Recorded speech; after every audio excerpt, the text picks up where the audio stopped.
One of the things that I've seen people come across is they've lost their password and the reset button either doesn't work or they don't have access to the account.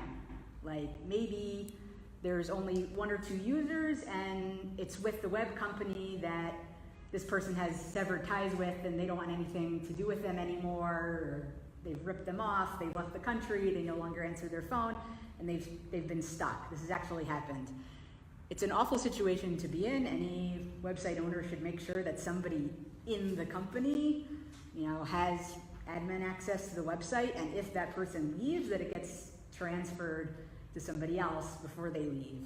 Because otherwise you're in a very bad situation where you can't reset the password because the reset password link will be sent to this person that you're not in touch with. Luckily, there is an easy solution. If you have access to the database, which usually you can get through the control panel from your host. So sometimes on a given installation, there are several databases. So the first step is to figure out which is the database that your website is running off of. And you find that information in the WP config file, and it'll look something like this. It might have a lot of other information, but you want to look for db_name, and this would be the name of your database.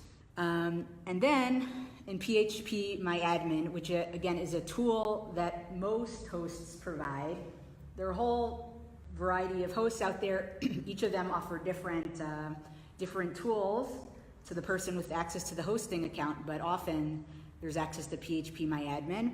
And what you need to find is, so the name of your database _users. So I created a little test, a test site.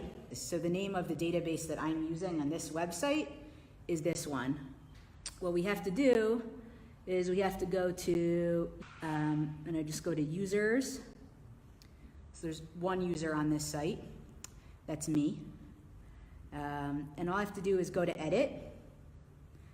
I change the password to something new, ideally a secure password, so it's something that's at least 12 characters long, a mixture of upper and lowercase, characters, numbers, and symbols.